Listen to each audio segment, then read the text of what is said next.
Yeah, we'll figure out. We have these VGAs. We're working on upgrading the system, but it's a big project for the whole place. If we can trust the state.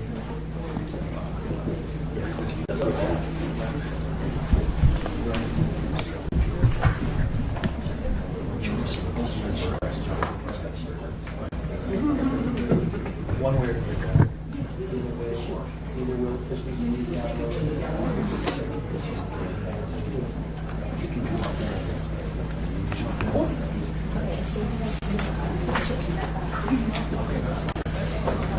Vegas.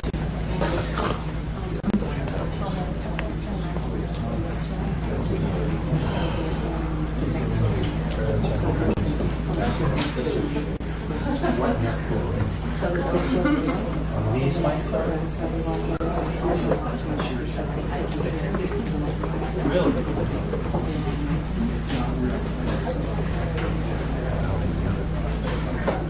So all of the ambient lights are. Thank you.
We've already got it. You got the speaker working? We're going over there.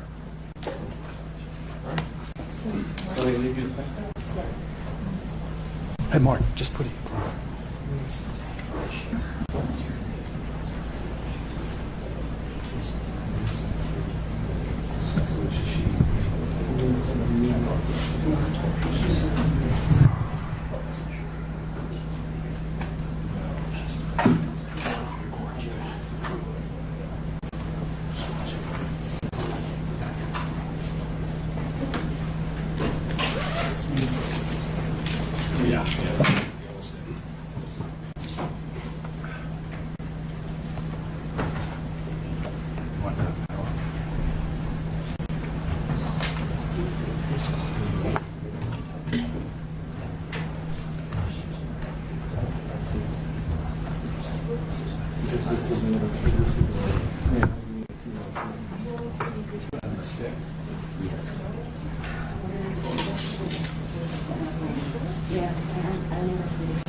District Court Department 25 is now in session. The Honorable Judge Kathleen Delaney presiding. Thank you, everybody. Please have a seat.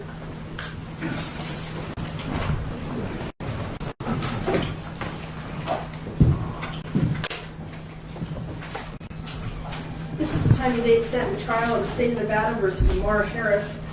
The record will reflect the presence of counsel for the State of Nevada, counsel for the defense, and the defendant, Ammar Harris. And we will shortly bring forward the jurors. I wanted to check first, however, with counsel for the state to see if there were any matters that needed to be addressed in advance of the jurors being brought forward. Not a mistake. Thank you, Mr. Stanley.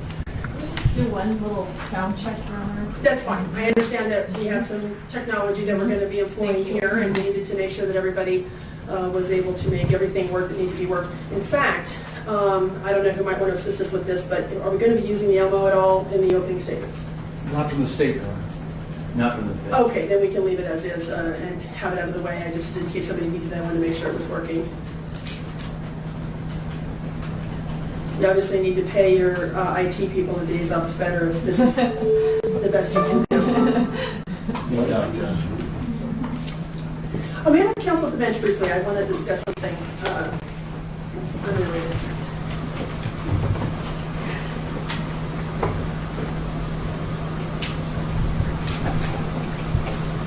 It was a big, it was nighttime, it was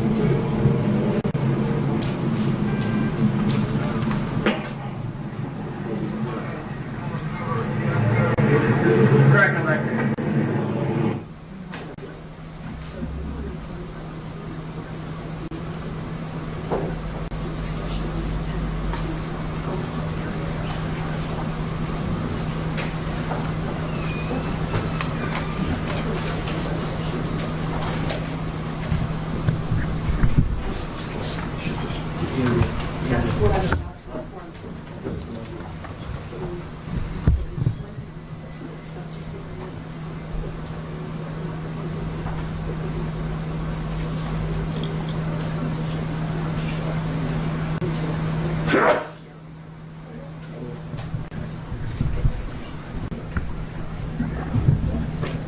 All right, thank you. Have we completed the sound check? We have, Your Honor. I'm just explaining to Mr. Stanton. Give us 2 seconds. Take your time. And that, the white TV light and it's separate. Thank you, Your Honor. All right, thank you. If everything is ready to proceed and we have no matters to address outside the presence of the jury, I will ask at this time for the marshal to bring forward the jurors, and I'll ask everybody to stand for the presence of the jury.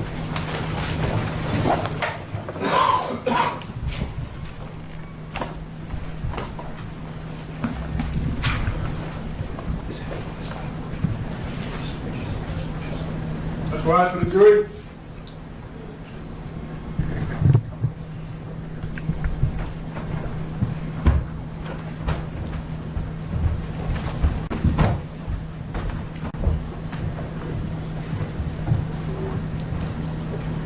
If you'll please keep standing as you reach your seats. Go ahead, I think you have to scoot down a little bit further there. Actually, the jurors, the first seat to the left is open, so everybody needs to come back one this way. There you are. Keep standing because we do have an oath to administer to you as jurors now impaneled in this trial. All right, if I can have your attention, please, with the clerk to my left. You and each of you do solemnly swear that you will well and truly try to keep the issue and true verdict rendered according to the evidence, so help you God. Thank you all. Everyone, please have a seat. Everyone else, please have a seat. I will ask that everyone ensure in the courtroom, jurors and visitors alike, that their cell phones are off or silenced. I do not want to have any interruptions of cell phones in the courtroom, and should we have any, the marshal's been instructed to retain the cell phones for the remainder of whatever time frame until we break. So thank you. At this time, we are beginning the trial in the State of Nevada versus Ammar Harris. We have presence of the jurors, presence of the counsel for the State of Nevada, presence of counsel for the defendant, and the defendant, Ammar Harris. As we advised the jury upon their final selection yesterday, that this process would commence today with the reading of the indictment in its entirety, setting forth the charges against Ammar Harris. I want to remind the jurors, as I reminded you yesterday, that this is simply the charging document. It is not evidence of the information which it contains. But you are to understand that this is the indictment, these are the charges, and then we will proceed with opening statements from the counsel. At this time, I'll ask my clerk to please read the indictment for the record. District Court, Clark County, Nevada. The state of Nevada plaintiff versus Ammar Harris, a.k.a. Ammar Harris, defendant. Case number case number C13289-274, Department 25, indictment. State of Nevada, County of Clark.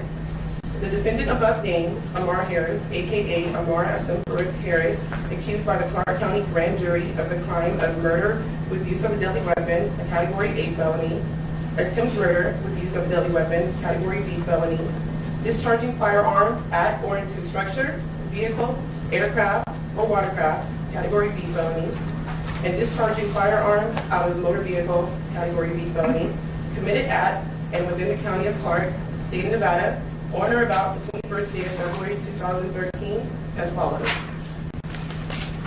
Count 1, murder with use of a deadly weapon. Did then and there willfully, feloniously, without authority of law, and with premeditation and deliberation, and with malice aforethought, kill Kenneth Wayne Cherry, a human being, by defendant pursuing the said Kenneth Wayne Cherry, and did shoot into the body of the said Kenneth Wayne Cherry with a deadly weapon, to wit, a firearm.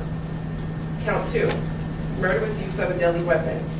Did then and there willfully, feloniously, without authority of law, and with premeditation and deliberation, and with malice aforethought, kill Michael Bolden, a human being, by defendant firing a firearm into a Maserati from the Range Rover defendant was driving, causing the driver of the Maserati to strike a taxi cab occupied, driven by the said Michael Bolden, which resulted in the death of the said Michael Bolden with a deadly weapon, to wit, a firearm. Count 3, murder with use of a deadly weapon. Did then and there willfully, feloniously, without authority of law, and with premeditation and deliberation, and with malice aforethought, kill Sandra Sutton, a human being, by defendant firing a firearm into a Maserati from the Range Rover defendant was driving, causing the driver of the Maserati to strike a taxi cab occupied, driven by the said Sandra Sutton, which resulted in the death of the said Sandra Sutton with a deadly weapon, to wit, a firearm. Count 4, attempt murder with use of a deadly weapon. Did then and there, without authority of law, and malice aforethought, willfully and feloniously attempt to kill Freddie Walters, a human being, by defendant pursuing the said Freddie Walters, and did shoot into the body of the said Freddie Walters with a deadly weapon, to wit, a firearm. Count 5, discharging firearm at or into structure, vehicle, aircraft, or watercraft.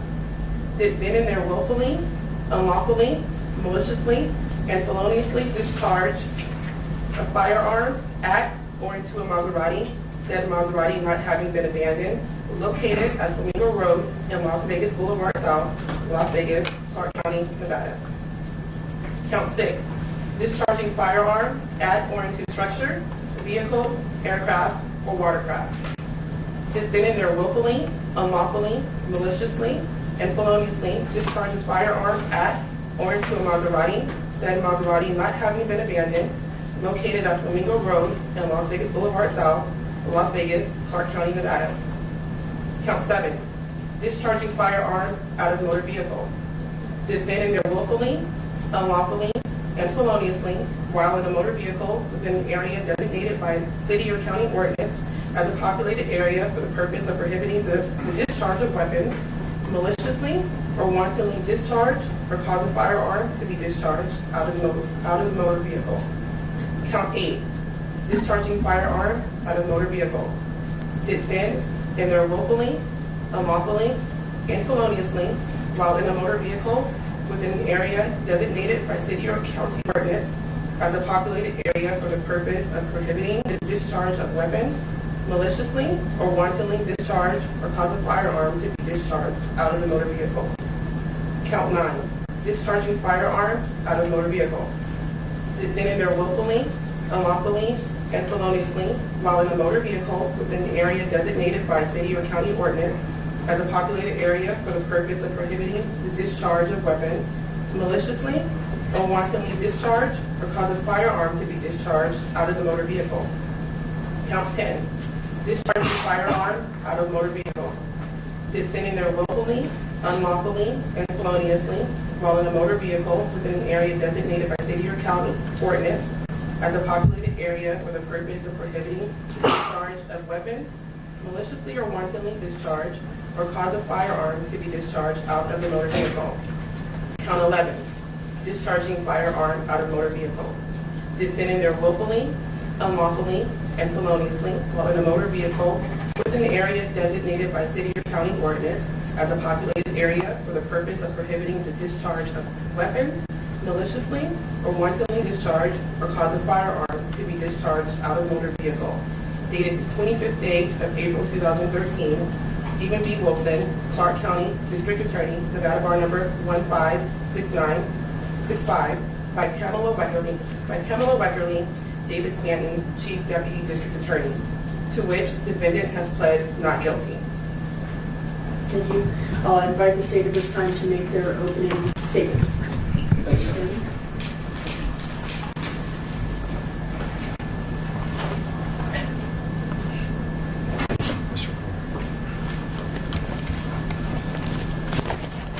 I believe the monitor is ready.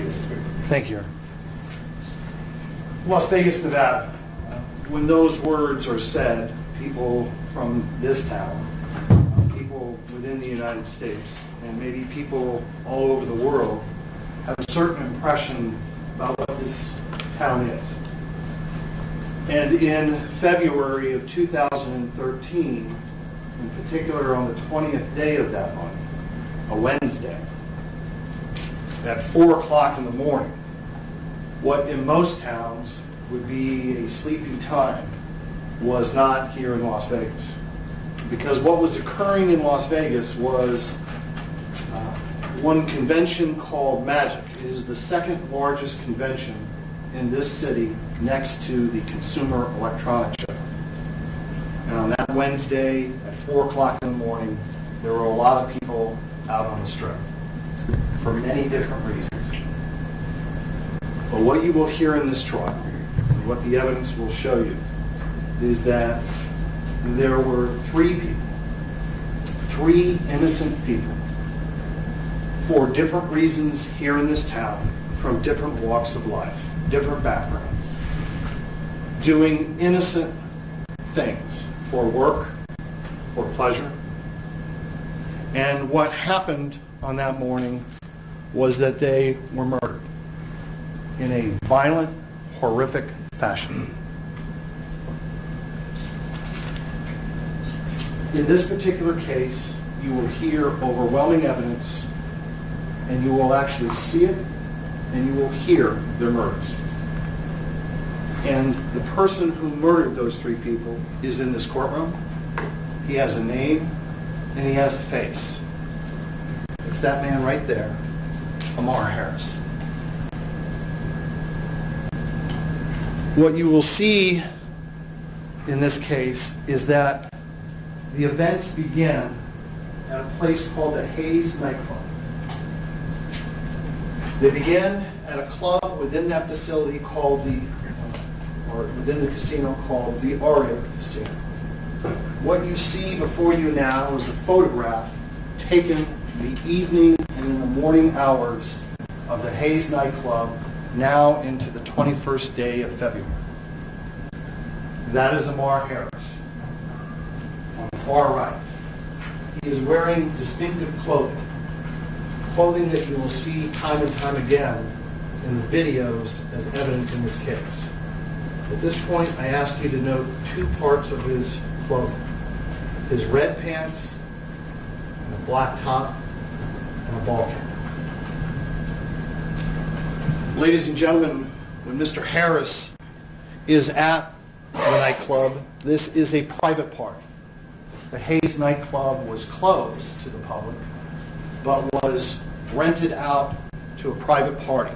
It had some DJs that are known in some communities, famous, I guess, in some sense, and it was a full house. Mr. Harris paid for a table in cash at this nightclub. He brought with him some friends and associates. Across town at the Rio,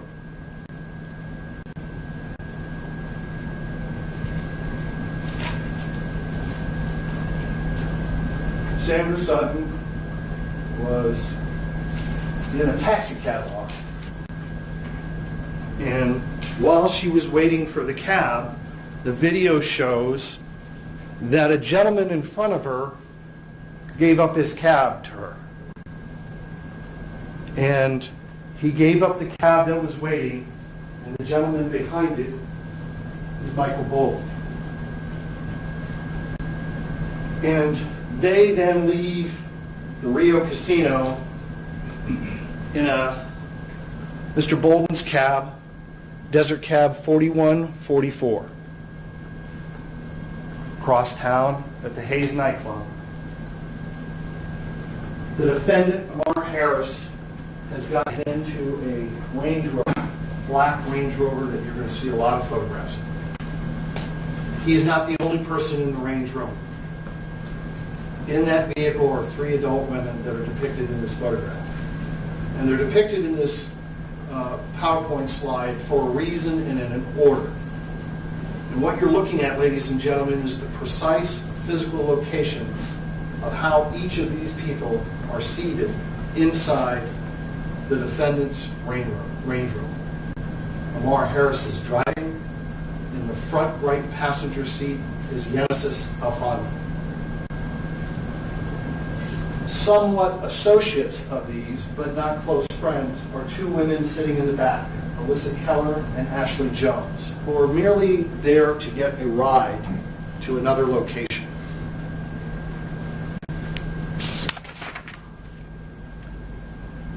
And out of the paths that crossed that night are these 2 young men. On the far left, Kenneth Cherry. On the right, Freddie Walters, his friend. They, ladies and gentlemen, are in these exact physical locations in a Maserati that Mr. Cherry has leased. Once again, Mr. Cherry driving, Mr. Walters his passenger. And ladies and gentlemen, what I'm going to do now for you, with a little bit of your indulgence, because I'm operating from a lengthy videotape. I have the time codes here, and I'm going to walk you through what happens in the next 20 minutes.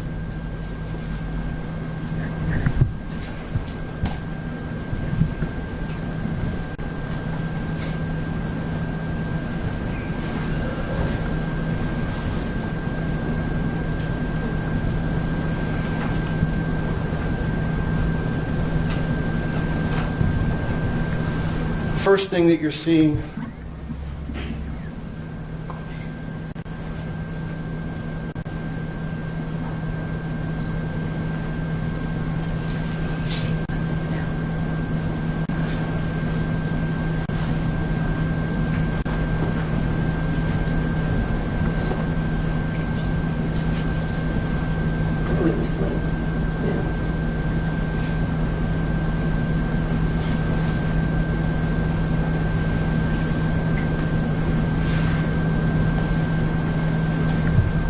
getting an indication that we don't have input through the cable. I know we did test it. We do have IT standing by if we need the assistance, Mr. Slade. Yeah, I know we tested it, but for some reason it's not working. Well, that would be not uncommon as we work these things out. As I mentioned to the jurors before, it is not like it is on television. These are things that need time to be coordinated. And on occasion we have difficulties. Is it our court IT or your IT that we need assistance from? It should just pull up the system.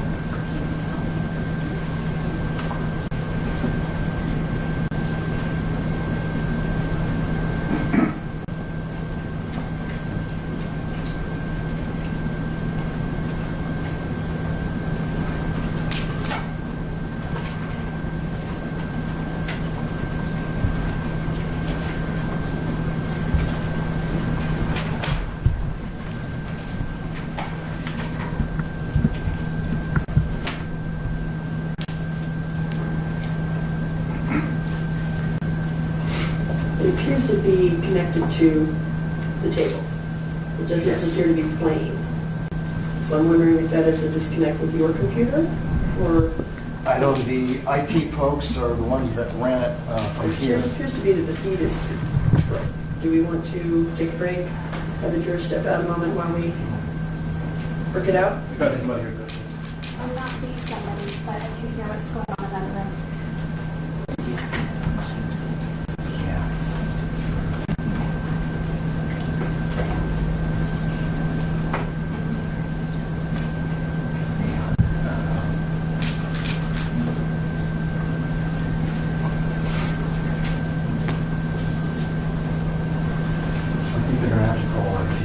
All right, thank you. Well, I'll go ahead and ask at this time for the jurors to step out for a brief recess. Please, before you stand and before you leave the court, be reminded that we have an admonishment for the jurors that on each recess, we expect this one to be brief, just in terms of us getting the technology worked out, not to talk or converse among yourselves or with anyone else on any subject connected with this trial, or read, watch, or listen to any report of or commentary on the trial, or any person connected with this trial by any medium of information, including without limitation newspapers, television, radio, or internet, no social media of any kind, or to form or express any opinion on any subject connected with the trial until the case is finally submitted to you. We'll see you back in as soon as we can have it ready. Let's go ahead and place the motion in the table 12.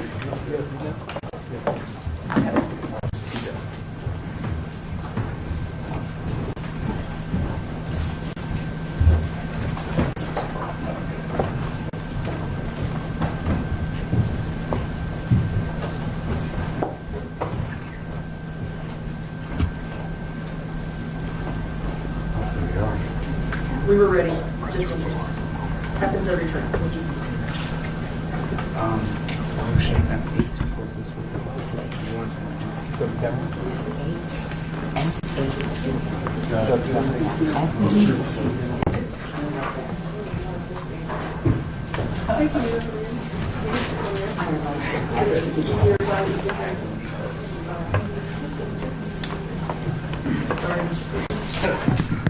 We have not had one trial yet where we have not worked it all out and everything working fine, and it happens. It just happens every time.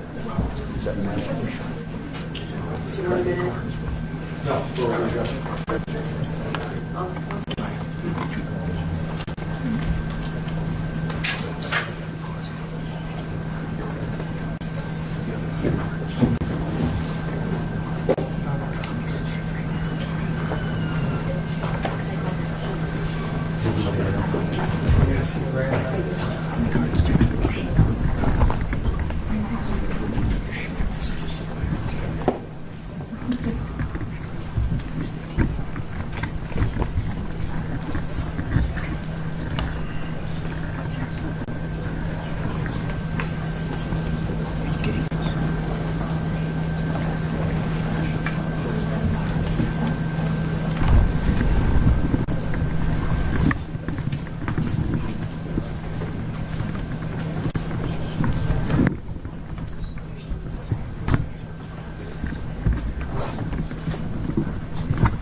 names of the jurors, please.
That's right, for the jury.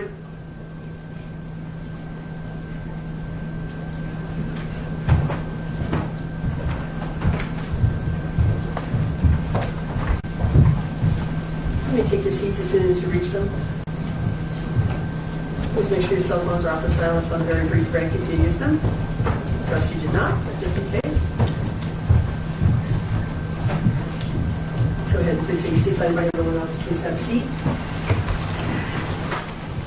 Our apologies for the technology glitch, but we believe we have that resolved, and we can start again with the state's opening statements. Please proceed, Mr. Stanton, whenever you are ready. Thank you, Your Honor. Ladies and gentlemen, what you're about to see over the next portion of my opening is a series of video clips. The first video clip you're going to see is at an establishment here in Clark County called the Meridian. The Meridian is where the defendant, along with Genesis Alfonso, lived on the night and morning hours of the 20th of February. And what you will see in this is just a snippet of Miss Alfonso and Mr. Harris as they're dressed entering the elevator at the Meridian. Once again, I ask to direct your attention to how Mr. Harris is dressed, because you will see repeated video of him at the Aria and his clothing, the color, his pants, as well as the cocktail dress that Miss Alfonso is wearing. And they are going to the Hayes nightclub. The timestamp that you see on there is accurate. It's 1:17 in the morning.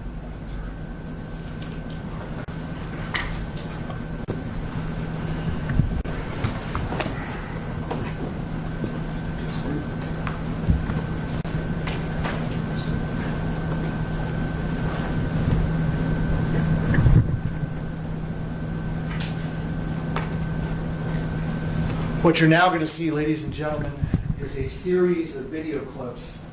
And for the next sections, there will be, in this afternoon, through the testimony of Cliff Bogg, who compiled this video, as you can imagine at casino, a number of security cameras.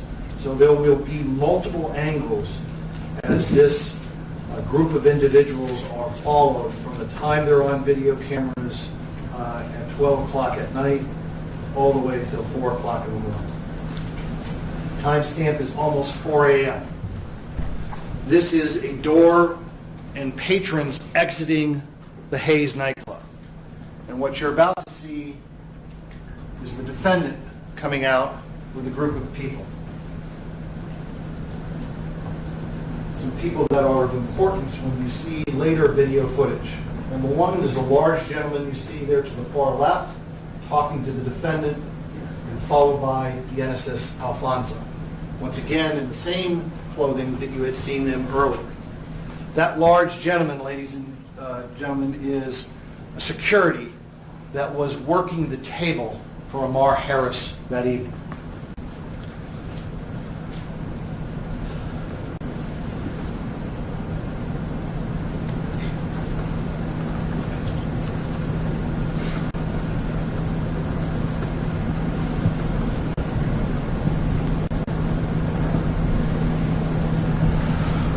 Now what you're going to see is a series of video angles And what you're looking at directly here is the transition from the inside of the Aria Casino out to the valet. The valet would be to the right, and the interior of the casino to the left. Now there are a number of different angles, and what is going to be depicted here is a lot longer than what I'm showing you.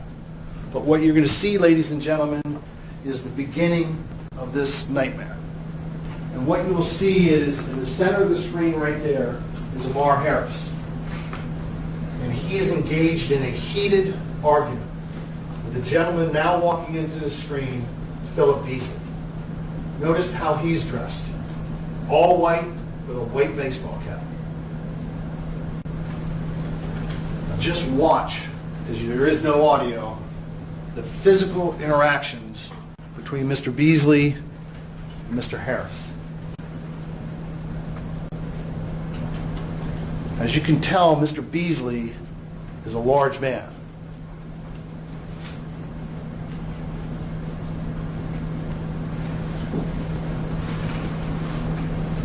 This is the exterior, one of many viewpoints you will see of the valet area outside of Hayes Aria. You will see here on multiple occasions the vehicles that ultimately are involved. And as you can tell by the screen now, that this altercation is transitioning from the breezeway out into the valet parking lot area.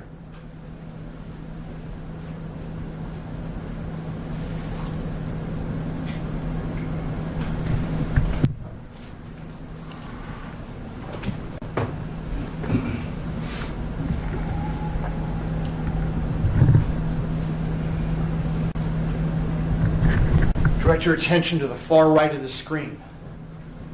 You will see, once again, the distinctive clothing of Ammar Harris, 22, that just went off screen in bright red pants. This altercation will come back onto view here in just a moment. Once again, ladies and gentlemen, I ask that you watch how this confrontation is occurring.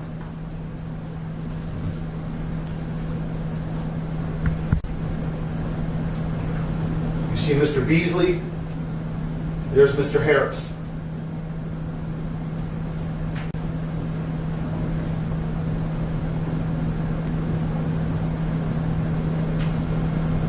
And behind there, touching Mr. Harris, is Genesis Alfonso.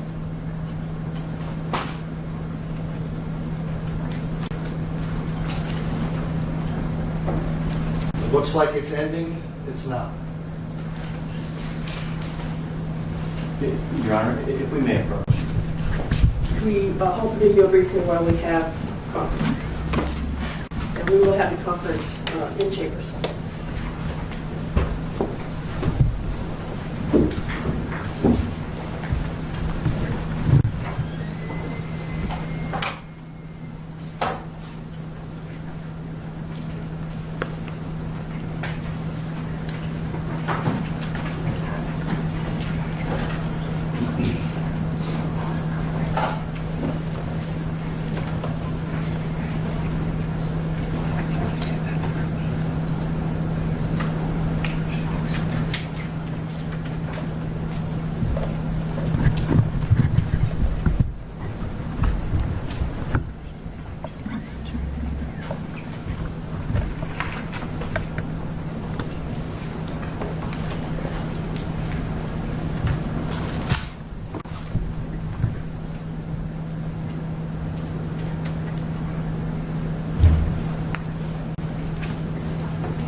Come to order, please.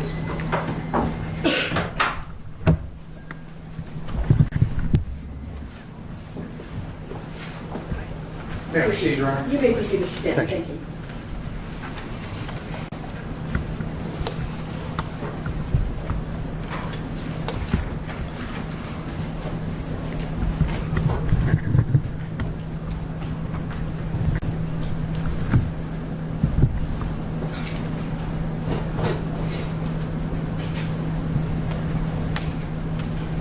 Ladies and gentlemen, during the investigation of this case, it was determined by the investigating homicide detectives that Philip Beasley was driving an Austin Martin. It's a two-door, very low-slung sports car and strikingly similar looking than the Maserati that Mr. Cherry is going to be operating in just a few minutes.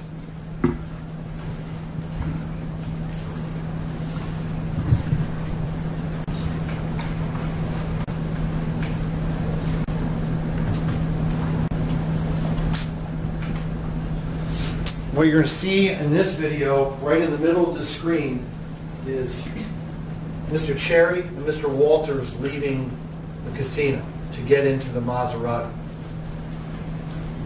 You're going to see multiple photographs of this car, and some in just a few seconds. It is a low-slung V12 two-door sports car. As you can tell how these gentlemen are dressed, it's in very dark clothing, and they have braided hair, much longer than anybody that we've seen so far involved, at least with the defendant. And they are walking out in this video clip to the valet area where the Maserati is.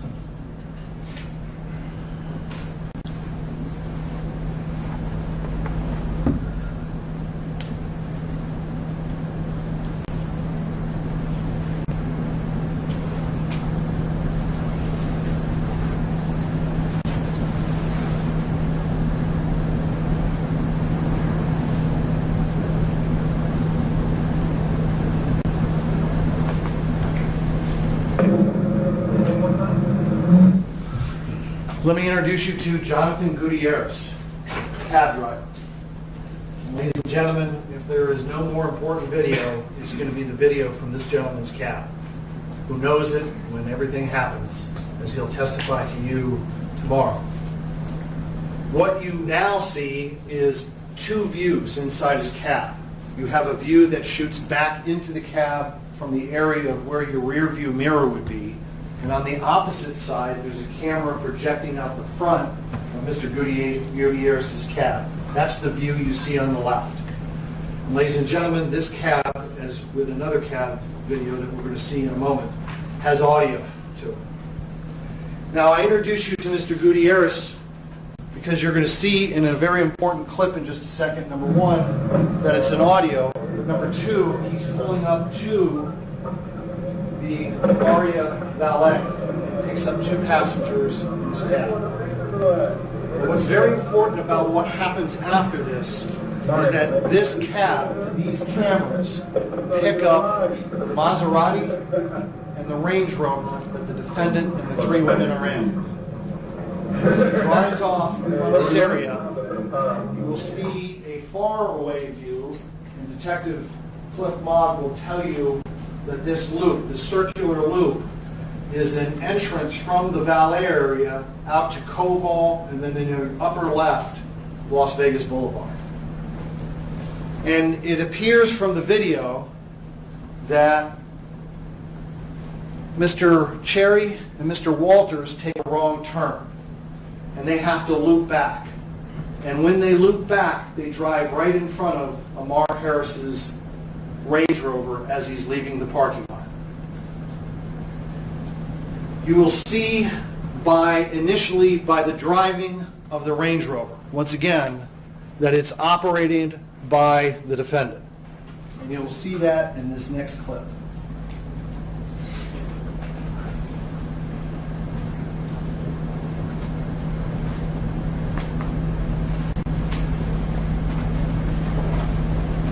Now what will happen here ladies and gentlemen, is you're going to see this same intersection from about 5 different angles. But there's basically 3 vehicles to keep your eye on. Number 1 is this vehicle right here. That is Ammar Harris driving a black Range Rover. This on the far, or the center of the screen, are 2 lanes to turn northbound on Las Vegas Boulevard. And the cab of Mr. Gutierrez is in the far left lane. Right next to him is Mr. Cherry in his Maserati. And you'll watch something very unique about what happens with Mr. Harris's car right as he pulls up.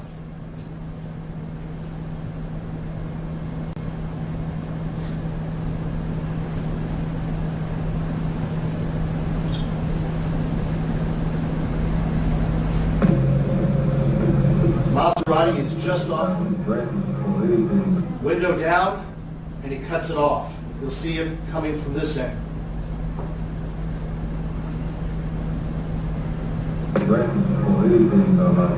And words are said from Mr. Harris to the occupants of the car. Ladies and gentlemen, there's no video depicting any problem with Mr. Cherry, Mr. Walters, and anybody that evening, at any time, in any of this video. He almost drives down the wrong way, navigates it. There's the Maserati, and there's Mr. Gutierrez with his cameras rolling. Now see, as they pull up now northbound Las Vegas Boulevard to a traffic light, Bellagio Drive.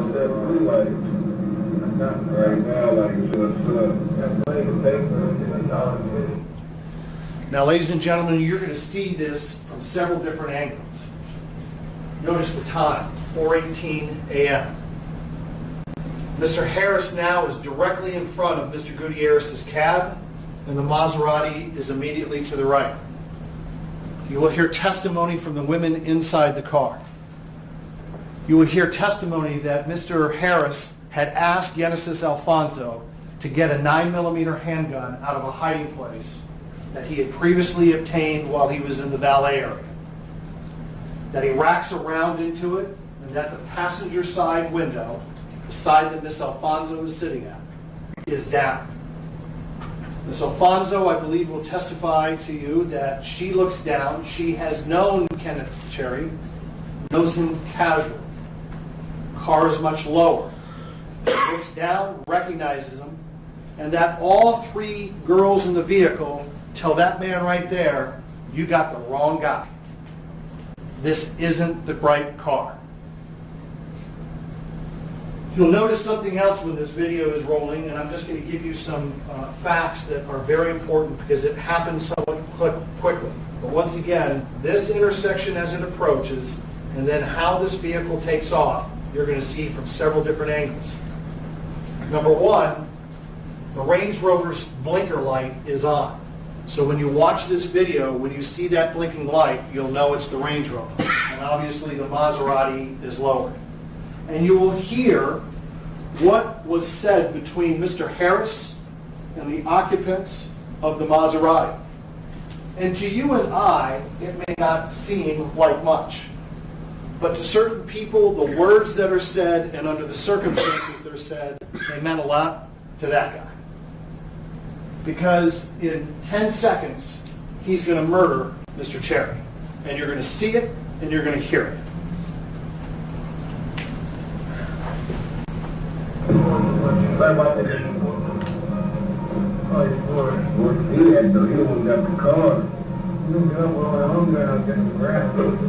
Where they at? I don't know. I was going to say that man, bitches in there, man, on this night. Some nigga should came there and turned it up. Some niggas on it. Got another number on him, I don't know what it is. I don't know if it's a dude or a girl, though. This is the same angle, or the same intersection. This is the cars approaching. This is from an aerial surveillance camera that's fixed on the strip. Once again, the Maserati to the right, you can see the blinker operating for Mr. Harris's Range Rover, and the cab behind it is Jonathan Gutierrez and his two passengers. You know, how many times wake up? That's a lot. If it's from the daytime, you know, it's a big, it's a nighttime, Ladies and gentlemen, this is as they approach. The critical area is right on the other side of this intersection. And I'm going to stop the camera when it goes back to Mr. Gutierrez's cab. But this is now just several different angles of how they approach.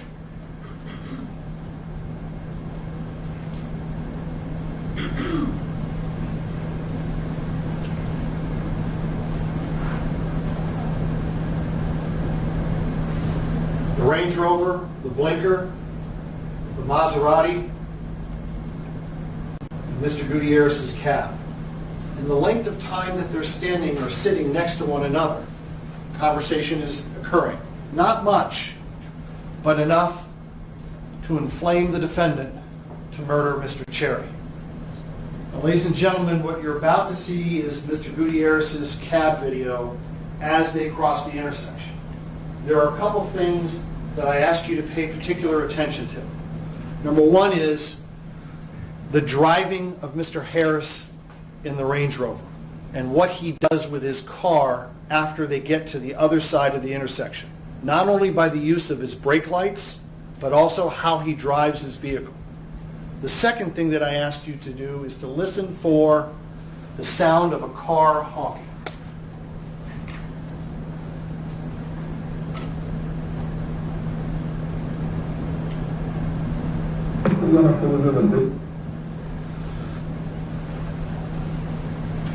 Now at this point, on the other side, you will hear and see Mr. Harris drive his vehicle in a very aggressive manner. You'll hear a car honk, and then you'll hear one gunshot. From there, I'm going to play the videotape, and you're going to see different angles from exterior security cameras along the strips from a one-block area as these vehicles approach the intersection of Las Vegas Boulevard and Flamingo. You will hear from Officer Jeff Bangle that that intersection, ladies and gentlemen, is the busiest intersection in the United States. After you hear, and we go back to the Gutierrez video, for that travel down there, you will see and hear two separate events. Number one is after the single gunshot, you will see Mr. Harris's Range Rover take off in a rapid fashion. Notice the position that that vehicle is in for the following block as it relates to the Maserati. That will be critical. And ladies and gentlemen, that first shot that you're about to hear kills Kenneth Cherry. And you'll see that in pictures and by forensic testimony in this case. After that first shot, as that vehicle is traveling down Las Vegas Boulevard, you will hear two more shots in rapid succession, about halfway down the block. And as the vehicle is approaching Flamingo, you will hear from several different angles and from two cabs that have audio. Mr. Gutierrez and a gentleman who is sitting at the intersection that hears what he thinks is firecrackers and starts his camera. Just before the intersection, you will hear three rapid shots and then the collision that kills Mr. Bolden and Miss Sutton. You know, how many times wake up? That's a lot. If it's from the daytime, you know, it's a big, it's a nighttime,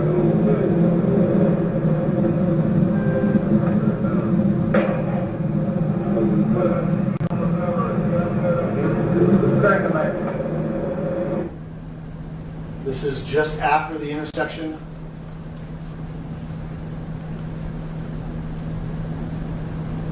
Mr. Harris with his blinker, and the Maserati with Mr. Cherry dying behind the wheel. Far left, going northbound.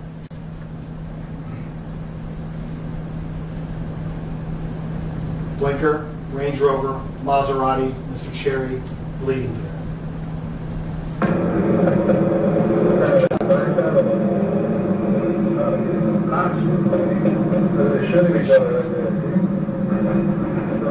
Explosion. This, ladies and gentlemen, is the passageway. That's the Maserati now going very fast in the blinking brake. Oh, shit. Oh, fuck. What the fuck? I gotta do some movie shit. Oh, what the fuck? Oh, shit. What the crazy? No way. Hell no. They're right back to the power. Oh, shit. Well, ladies and gentlemen, I'm going to back this up again to lay a little bit of foundation with this. This is David Arbaugh, the other cab driver I was telling you. He is sitting at that traffic light of Flamingo and Las Vegas Boulevard. He is on Las Vegas Boulevard. The camera structure is the exact same in his cab. What you have is the interior of his cab with one passenger and the exterior right outside his hood. So ladies and gentlemen, on the far left is facing northbound on Las Vegas Boulevard. And on the very far left of this photograph, you will see, and ladies and gentlemen, this happens incredibly fast. That white truck is pulling across the intersection. It is going across Las Vegas Boulevard, eastbound towards UNLV on Flamingo. Right on the other side of that pickup truck, halfway back from the vehicle, is Michael Bolden. And what is right exposed behind his truck is what they call the B pillar of a car. Your front windshield is the A, the pillar between the front window and the passenger window is the B pillar, and the rear window is the C pillar. And you will see, although it's rather dark, it will happen incredibly fast. These lights will illuminate debris that occurs during this collision and how fast the explosion takes place. Once again, I will back this up just briefly because you will hear something just as this video starts. And it's the final 3 gunshots. So as soon as it clicks over, Mr. Arbaugh. Oh, shit.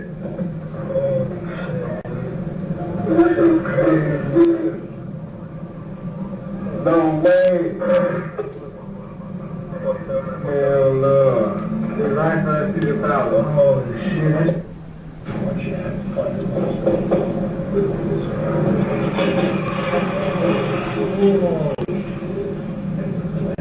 There goes the Range Rover, right through the intersection with the blinker still going. Now, ladies and gentlemen, just down the road from this, literally half a block, are 3 taxi cab authority police officers. The gentleman you're seeing here is a gentleman by the name of Blair Ludwig, and inside is the supervisor that will testify in front of you by the name of Chris Sproles. They hear several things. First thing they hear is a series of what they believe are fireworks or gunfire that draws their attention.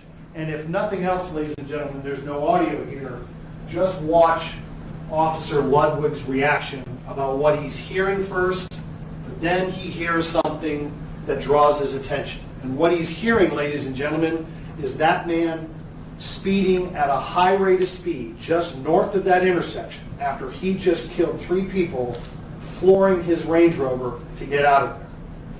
You will see Ludwig's reaction, and you can see somewhat up in this distance some reflections of the explosion, because now they hear gunshots and they hear a loud explosion. And that's the one that kills Mr. Bolden and Ms. Sutton. Mr. Sproles is in his marked uniform, or marked unit there, and begins to pursue what clearly is the vehicle involved. He hears the gunshots, the explosion, and then points. Lights and sirens.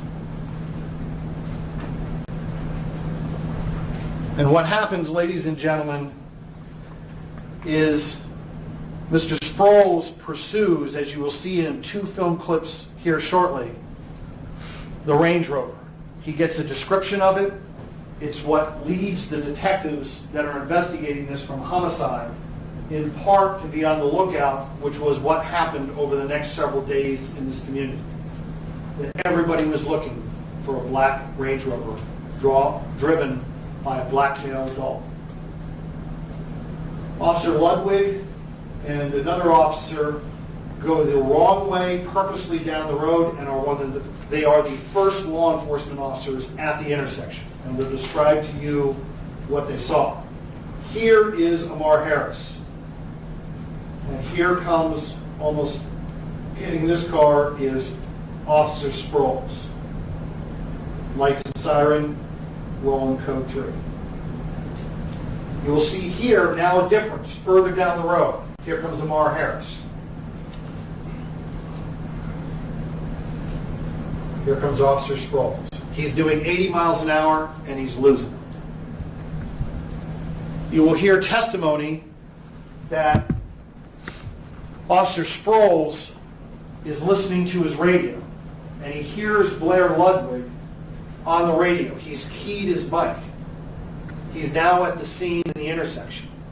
And unbeknownst to Officer Sproles, Officer Ludwig had approached Mr. Walters, the surviving passenger of the Maserati. And as you will see in a few minutes, Mr. Walters has a gunshot wound to his elbow. And he says, while the mic is keyed, "I've been shot." There are secondary explosions that are occurring on the cab. The tires on the cab are literally exploding in the flames. Officer Sproles, hearing "I've been shot" and pops, believes that his fellow officer is under fire. And for good or for bad, he breaks off the pursuit with the Range Rover and hangs a U-turn and goes back and renders aid and very prophetically attempts to get Mr. Bolden out of the cab.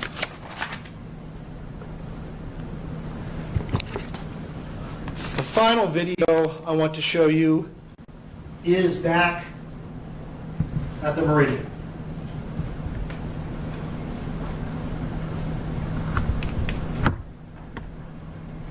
This is Mr. Harris driving his black Range Rover, and you will see a white Camaro driving along with it. That is a friend of the defendant's by the name of Derek Bourbon. He is who the 2 women in the back of the car had come with to the party that evening.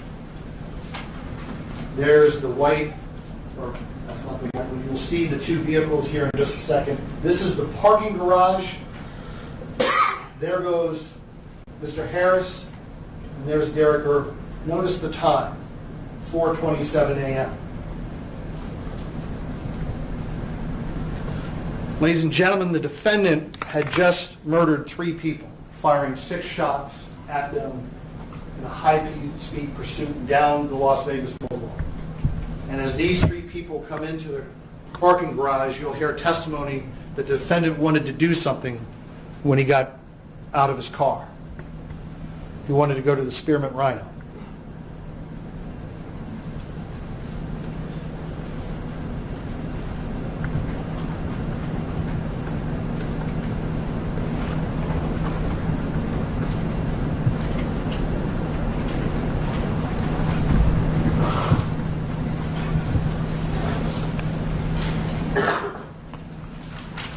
This is an incredibly important piece of evidence.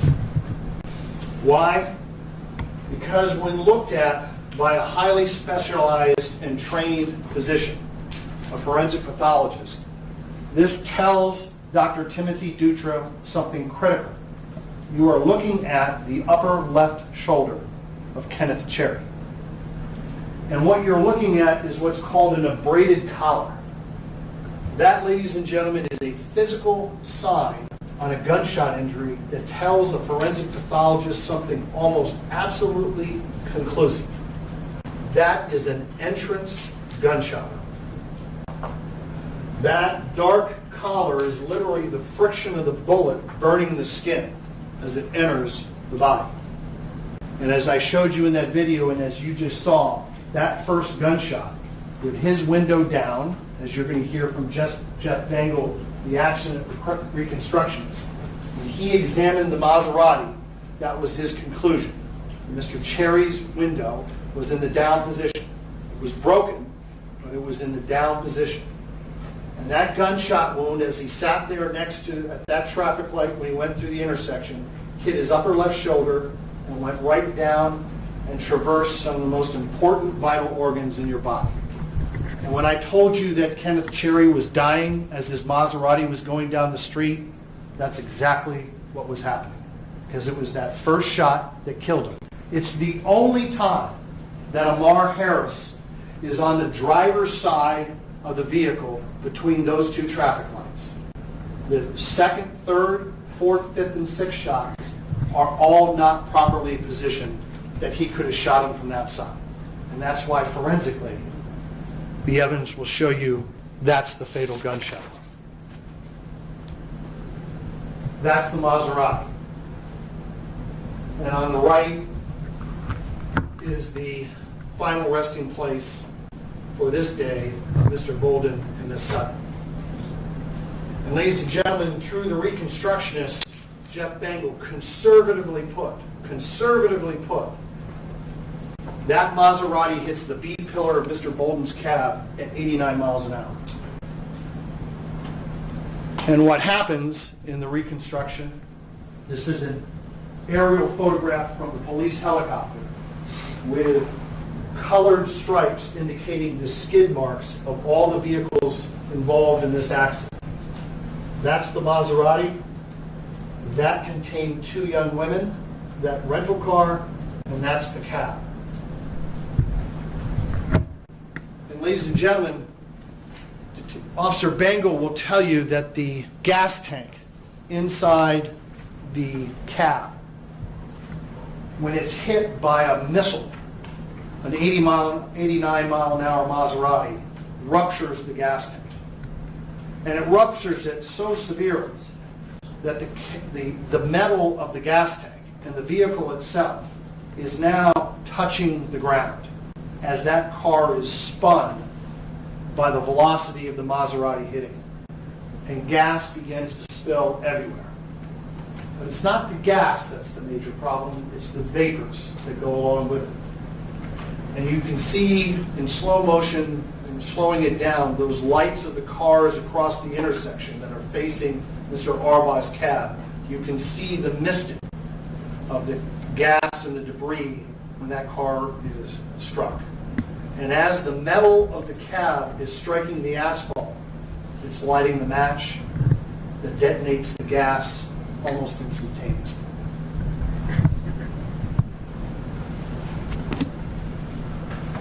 You will hear from detectives and crime scene analysts that they processed this scene. And ladies and gentlemen, when you look at this photograph, this is the west to eastbound lane of Flamingo Boulevard. This is the south to northbound travel lanes of Las Vegas Boulevard.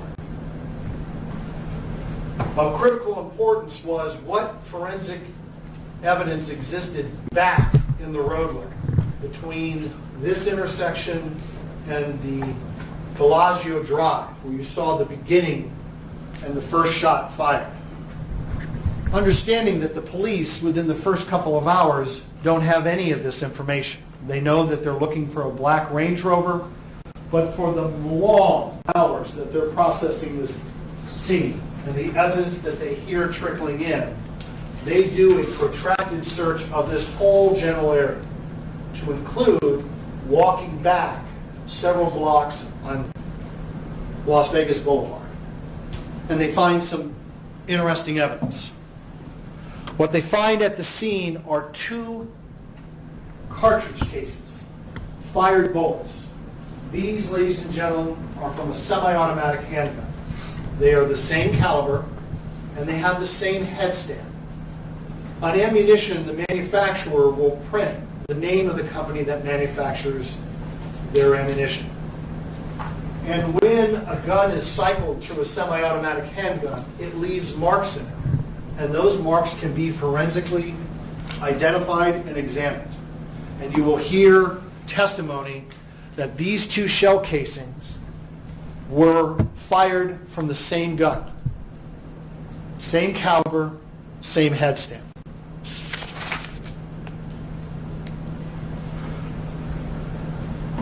The scene also presented itself to an expert that I've mentioned before, Jeff Bangle. He is from the Fatal Metro Investigation Team for Traffic Accidents. What may look like a maze of things to you and I, to the trained eye of an accident reconstructionist, he will tell you what you're looking at.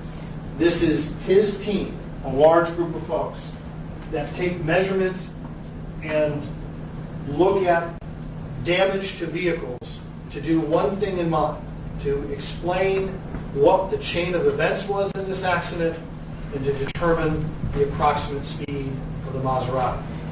And indeed, these measurements, along with the damage of the vehicles, is what Officer Bangle used to come up with the 89 miles an hour. In the foreground is AIC-1.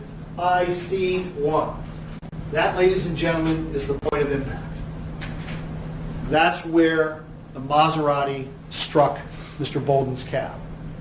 Those vehicles that are total approximately half a dozen involved in the ancillary collisions of vehicles turning northbound from the westbound travel lane are depicted in that photograph. Two of those people are the women that then will testify to you about what they see and hear immediately after the event and their interaction with Mr. Walters.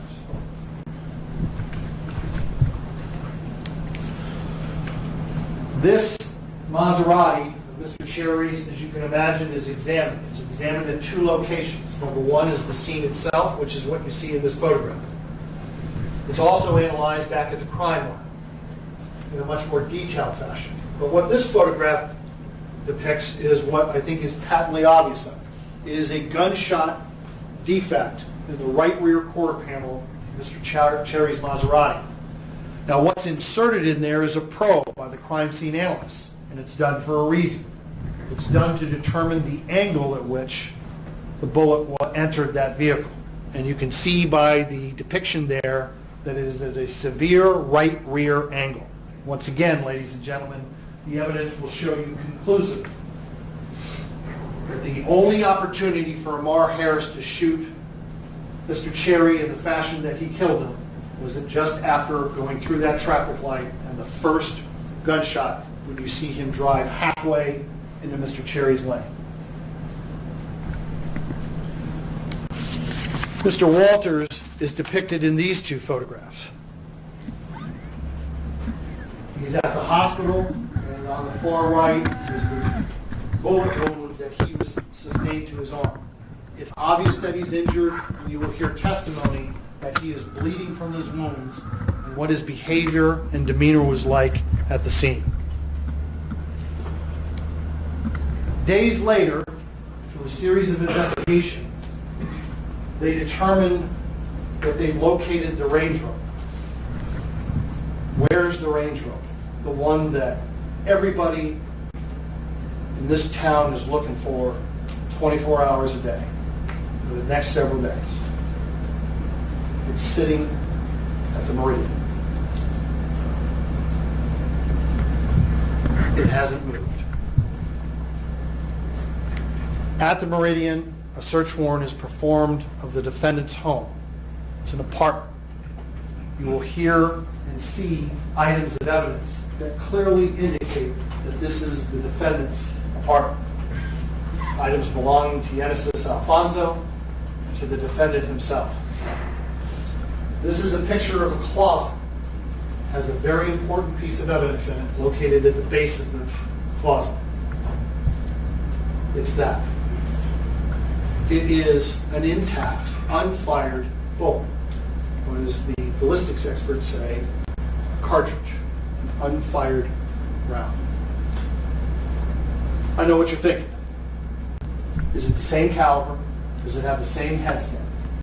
The answer is yes. And something else was found when Detective Dan Long, the primary homicide detective, along with his partner, Terry Miller, submitted these for forensic analysis. When a round is cycled through a semi-automatic handgun, the metal of that weapon grabs this cartridge in many different areas, in different places, and it leaves tool marks, impressions that can be unique. And in this case, Detective Long submitted it for testing, and it came back that this unfired round had been cycled through a weapon, and it was the same weapon that fired the 2 casings that were found on Las Vegas Boulevard. Same caliber, same head stamp, same weapon had cycled it through.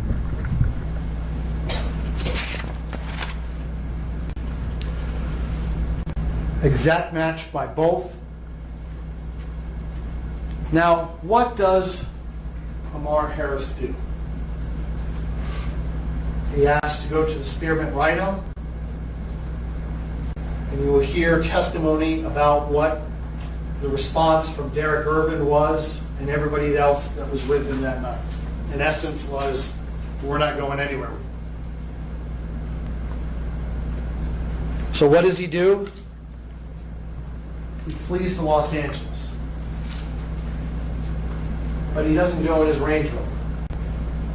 He drives in this vehicle, on the far left, a white Cadillac Escalade. And he arrives in Los Angeles with the woman on the right. Her name is Courtney Harper. She was working at the Spearmint Rhino that night and is a friend of the defendants. Genesis Alfonso, Courtney Harper, and the defendant, having seen on the news the explosion in the video and the fact that everybody's looking for a black male and a black Range Rover, gets into a white vehicle and travels to Los Angeles. And on February 28th, approximately 1 week later, the defendant is arrested by a criminal apprehension team by agents of the FBI in Los Angeles in Miss Harper's apartment.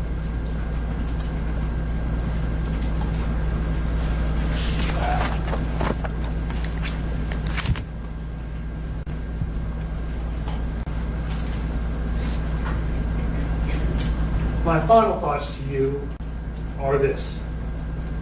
What the evidence is going to show you is that Ken Cherry died of a single gunshot wound entering his left upper arm, traversing vital organs, causing him to be unconscious at some point, and then slamming into Michael Bolden and to Sandra Sutton. Ladies and gentlemen, the evidence will show you that Michael Bolden died of blunt force trauma and he burned to death. Evidence will show you that Ms. Sutton was burned to death. And there is only one person that is responsible for their death. Their intentional, premeditated, and deliberate death. He has a name, he has a face, and it's Ammar Harris. Thank you. Thank you, Mr. Chairman. Mr. Anderson, Mr. Warren, you just want to make opening statements for defense. Your Honor, I will be making them. I think we need to take a quick break. Are you going to be utilizing the equipment? Yes. Then we obviously need to make a transition over. We will take a brief recess. At this time, I want to remind the jurors, please, not to talk or converse among yourselves or with anyone else on any subject connected with this trial, or read, watch, or listen to any report of or commentary on the trial, or any person connected with the trial by any medium of information, including without limitation newspapers, television, radio, internet, or social media, or form or express any opinion on any subject connected with the trial until the case is finally submitted to you. We'll bring you back into the recess. Well, next, no one's in the chair, follow me.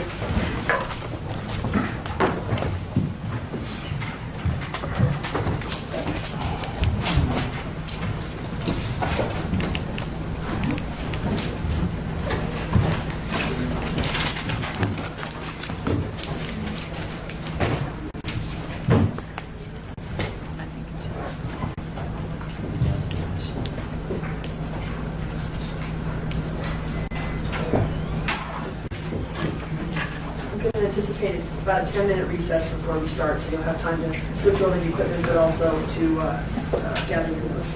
Thank you.